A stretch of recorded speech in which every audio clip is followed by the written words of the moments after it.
Hi, it's Alistair McIntyre at Electric Scotland. I'm doing a video this time about Scottish history because it seems to me that an awful lot of Scots know very little about the history of Scotland. And in fact, I think an awful lot of people don't really bother looking at history because it seems to be a lot of dates that you've got to remember, and it's pretty boring on the whole. But I really would like to put a case for that more people should be interested in history. And I'd like to tell you why. For example, what's news today is history tomorrow. And that means that we need to understand decisions that were made some time ago or just a short time ago and how that's influenced us to where we are today.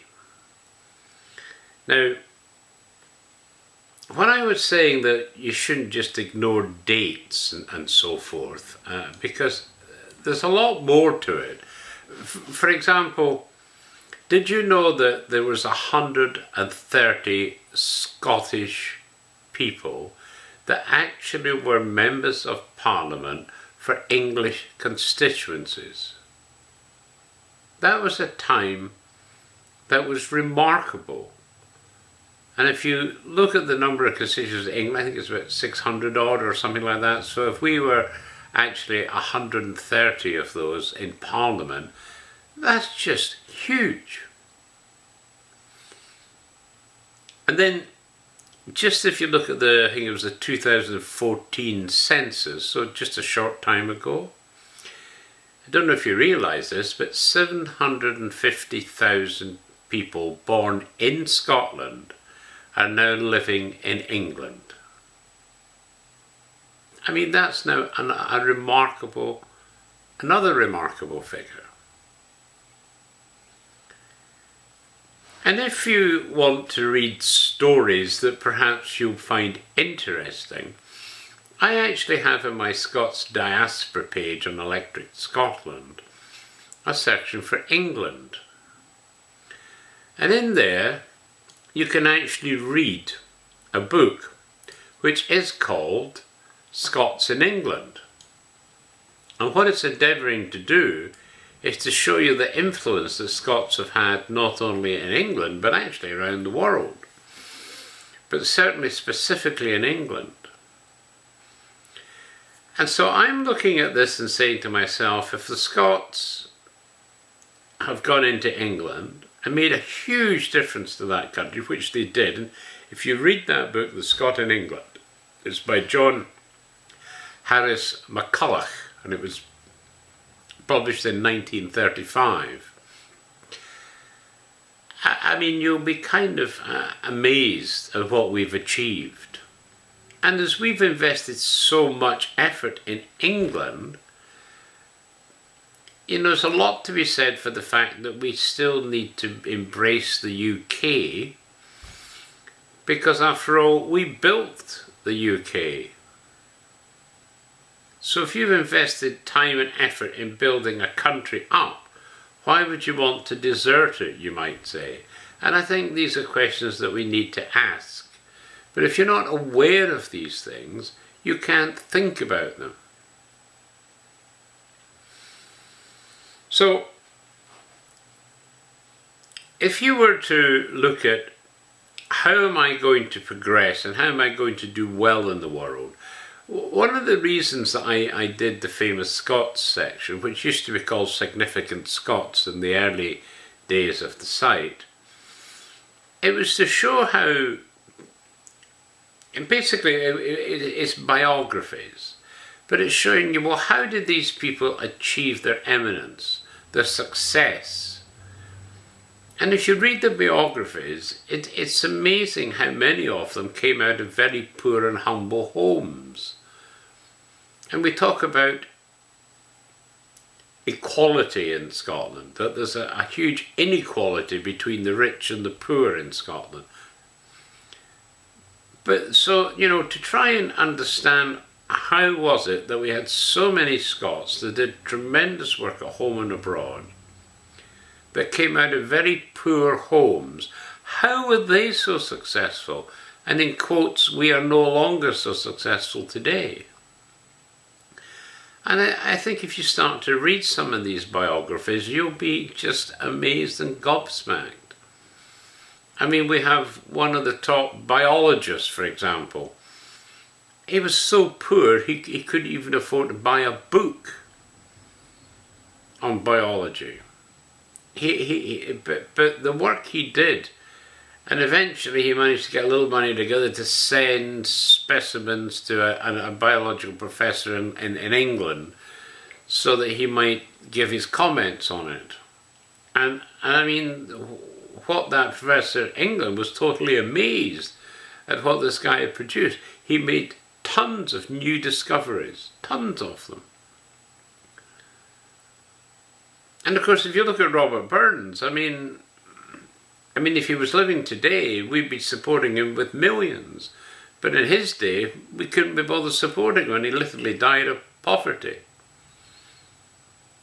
I mean, it's absolutely incredible what people with no money can actually achieve. And I think it really encourages you to say, well, if they can do it, why can't I do it? And what was the secret in their success? Well, if you read the biographies, you'll learn that. And that's why I think history needs to be studied, because it's the only way you can really learn about how entrepreneurs and billionaires and millionaires and leading figures around the world in all kinds of areas, how have they become successful? And was there a common theme to all that? I mean, reading a number of biographies, you'll learn that. And both men and women can learn a lot from that. I mean, we have very many significant women on the site where they have done extraordinary work. So whatever your interest I mean, just think about, even just biographies alone can teach you a huge amount. But I'm also exploring all aspects of Scottish history. So if you want to learn about how the police force got started and how it progressed, we have information on that on the site. If you want to know how sport was doing, I mean, we have probably the best history book on football that you can get. It's all on the site for you to read. Golf, curling, all of these things. We've got tremendously interesting books on piping, but also got the book, the Pipes of War, which tells the tale of basically pipers that were on the battlefield, and because of their playing, encouraged their troops to go ahead and be so successful. But we've even got the history of the Scottish regiments, and if you read some of these accounts of what the regiments got up to, again, you'll be just gobsmacked. I mean, there's tons of stories, like I think it was 50 Scots Highlanders in America spotted something like 3,000 Americans coming to attack their regiments. And these 50 were a small party that was out scouting. And when they saw them, I mean, let's be honest, I think 50 against 3,000, would you want to go back and tell the regiment, hey, there's 3,000 troops coming, we better get out of here or do something. But no, what these 50 did, they actually attacked 3,000 Americans. And what happened? The Americans retreated. But if you read the story, you realise why. Because the general in charge of the 3,000 was anticipating a big British army. And when he saw those 50 coming, he said, there's no way 50 could attack us unless there's a lot more going on that I don't know about. And so he felt it was better to retreat. So in fact, he was quite wise in retreating. But that gave an extra breath to the regiments so they could get organised to attack those 3,000. So just little stories like that just open up your eyes to the possibilities. And as I say, because I have got a Scots diaspora section, the reason I had a Scots diaspora section was because when I first started it, I didn't really think of recording what Scots did outside Scotland. It was really more that I thought a lot of people that were living outside Scotland would be interested in the Scottish history. So I didn't really think of doing history of Scots that had gone out of Scotland around the world. But it was by reading the Domestic Annals of Scotland. Now, bearing in mind, the Domestic Annals of Scotland's a 3-volume set, but it was written to try to give you little glimpses into public life in Scotland between two certain kind of dates, about 3 centuries, I think it was. And the idea was because normally we tell the stories of generals, politicians, all the big people, the clan chiefs and everything. But this was an attempt to tell you more about the more ordinary Scots and what they got up to. And when I was reading through this book and putting it up on the website, I came across a reference that the Scottish women were very concerned about 20,000 Scots, young people, soldiers, going to fight for Germany. And I'm thinking, fight for Germany? Of course, we've come with the background of 2 world wars. We were fighting against Germany, and I thought, used to fight for Germany? And I thought, I don't know about this. So I determined to find out more. And I went to one of my favourite antiquarian bookshops in Stirling and actually found the book, Scots in Germany. So I purchased it, read it, was fascinated with it, and thought that answers a lot of questions that I had, and so I put that book up on the site.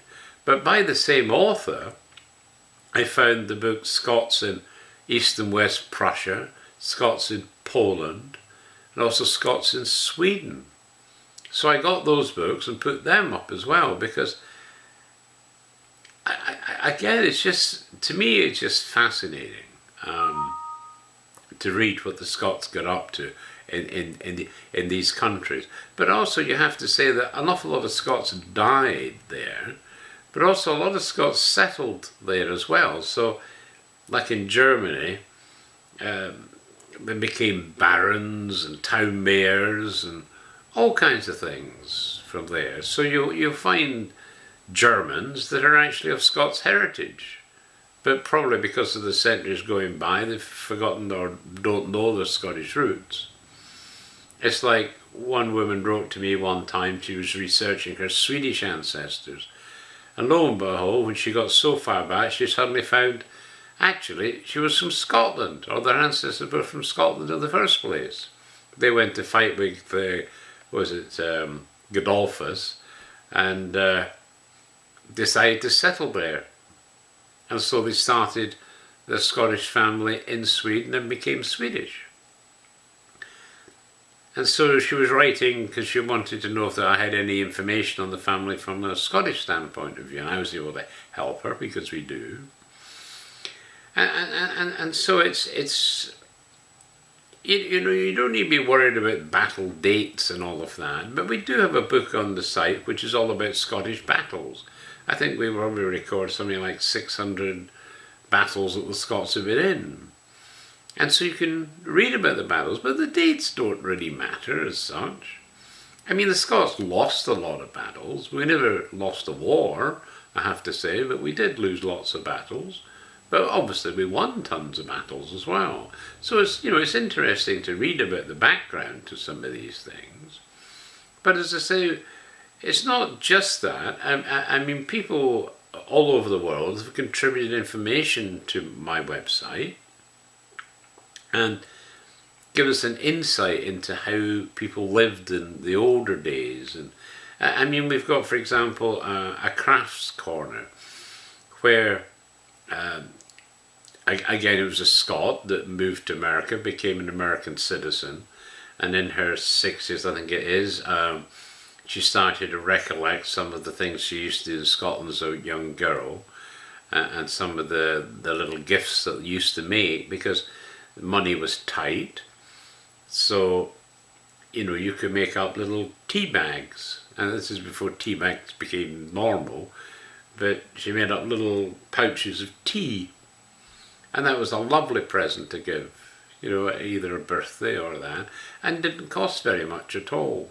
And lots of little hints and ideas around how to give valuable presents that really cost no money at all. But obviously effort went into actually making them, which I think meant that receiving them was particularly good because you realised someone had put a bit of time and effort into that present. And as I say, we even have children's stories on the sites, and a lot of these children's stories have little light moral tales to them. Like, the boy that used to lie, and of course at the end when something serious happened and his parents really needed to know this was true, they doubted him.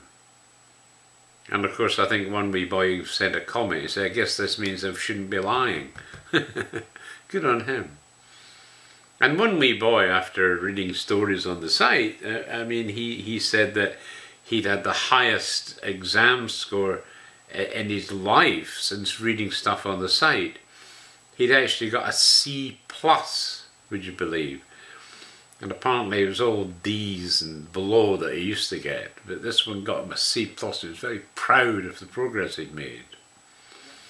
And I know one wee boy in America, after reading about some of the Scottish exploits with the regiments, ended up demanding his parents bought him a kilt. And he got a sword and he formed his own wee clan at school. Charming stories that. Reading about how we've done history just opens up your eyes. And as I say, especially today when we're looking at Scottish independence, I'm coming more to the conclusion that by getting independent, we're giving up a lot of what we invested in England and the rest of the UK. And I just think we seem to be, we're already the most powerful devolved country in the world. And we're going to get even more powers from what I can see after Brexit. We'll have control over fishing and agriculture and so forth. And I think we're getting more powers on tax and VAT and welfare and stuff like that. So, I'm thinking to myself, we really should be trying to look at what we've done in history that have changed England and changed the empire and changed the world because of the work that we did and invested in the past. And so I don't know, I'm coming more to the conclusion that we're better as a really strong devolved country rather than an independent country. Because we get the strength of a bigger country around us. And but you've got to make up your own mind on these things. I'm not telling you what way to vote or anything like that. I'm just saying history can teach us a lot. And the more I'm reading about what the Scots have done in England, I'm just thinking we've obviously changed England enormously because of our impact on that country. And I feel we should make use of that rather than just give it up and say it never happened. So I'd encourage you to look at the history I have on the site. And as I say, I'm not content just with history because I'm looking at the culture of the country. So, for example, it's amazing how when you go overseas, and you've been overseas for a while, you start to think of some old Scottish songs that you used to like. And well, we have a songs section on the site where we've got, I think it's about 140 really popular Scottish songs. We've got both the music and the words for you to learn. The song's sung to you when you click on any of the links. So I think we're a great resource, but I just have a plea, try and learn a little bit more about the history of Scotland and what the Scots have done. Read what interests you. I'm sure biographies will be of interest. You can find, biographies of people in all walks of life. So, find something that's interesting to you and follow them up. If you're interested in going to the sea or making the sea business, we have Robert Dollar, who was born in Falkirk. Ended up going to Canada and then moved to America, eventually became an American citizen. But he opened up the US shipping trade with China. I was a billionaire. You know, I mean, amazing. And of course, we all know James Carnegie, you know, I mean, steel magnate, and what he did for Scotland and all over the world with his libraries. I mean, these are all Scots that made a huge difference to people. And I think everyone should be in Scotland should be proud of being Scottish. And certainly, I think as a strong, devolved nation, I think, frankly, we're going to do absolutely great no matter what happens in the future. But I've just got this horrible, funny feeling that if we divorce ourselves from basically the UK, I think we've got a much harder job ahead of us. And everyone knows Scotland anyway, you know. But I think what we need to do is try and show people in Scotland that, you know, we've done all these amazing things. There's no reason why we can't continue to do amazing things. But it seems so many people are caught up in their own lives. That, I mean, they go to work, yeah. I mean, I'm fortunate in that a good chunk of the last 20 years of my life has been working on the history of Scotland. It's been my full-time occupation. So I've been very, very lucky in being immersed in that. And over the years, people have written, could you tell us more about this and more about that? And I've done the research, found the books, and put them up on the website for you to read. So there's almost no aspect of Scottish history that I haven't covered, one way or another. I've even got an interesting section on Scottish country dancing and Highland dancing as well. I mean, one of the... she's actually a member of Parliament in Canada now, but she actually taught Highland dancing to the girls in Canada, and she wrote a very interesting historical book about the Highland dancing. And she said, you know, in the old days it was men that did all the dancing, but today it's almost all women or girls that do the dancing. There's hardly any boys in it at all. But she said, you know, the idea of it was that it strengthened your limbs and made you supple. The dancing did. And she said, you know, you've got to jump up about 170 times in a dance. She said, that's pretty exhausting. And she said that's why the boys and men did the dancing in the old days, because they needed to be strong. And that's what the dancing did for them, helped them to be strong and supple. And yet, for some reason, boys don't do Highland dancing anymore. So, I mean, I think even that alone made me think about why did we change. And I don't know why it became just a girls' thing, but I mean, I haven't got to that kind of level of research, but I mean, obviously the fact that the guys were doing it and the girls weren't, and then it's totally changed to now the girls do it and the boys don't. I don't know why that change happened or when it happened, and it'd probably be worth doing a bit of research into that just to try and find out why it changed. Maybe there's a perception it's now a girly thing to do and the boys would be, I don't know, told the idiots or sissies, you know, or whatever, to go with the girls dancing. But I got to tell you, it's an extremely hard sport, if you call it a sport. So, you know, it's just that, as I say, to my way of thinking, I've got thousands of biographies on the site. And if you read about the clan chiefs and stuff like that, there's a lot of clan chiefs that did extremely well for the country and for their people. There's also an awful lot that did horrible things to their people as well. So, I mean, again, you know, we have this romanticised look at Scottish clans. But remember, a lot of these Scottish clans were started by people from Normandy or even Hungary. They weren't Scottish in the first place. Became that because there was a Norman conquest of England, and then a lot of the Normans came up to Scotland, were granted lands, and they started their own clans and so forth. Frasers, for example, are from Normandy. So, you know, it's interesting because I mean, when I was in Scotland, and I was always interested in history, but frankly, Scottish clans just didn't tick with me. I remember my father bought a book about Clan MacIntyre, and I read it, and I found it quite interesting, and then I put it down, and I didn't think about it anymore. It didn't make me want to be a member of the Clan MacIntyre or anything like that. And to be honest with you, I'd never attended a Highland Games in my life until I went to Florida. I was actually taken there and made the, I think at that time I was the guest of the games, official guest of the games, and got a write-up in the brochure. Hadn't realised all that was happening. It was sprung on me as a nice surprise.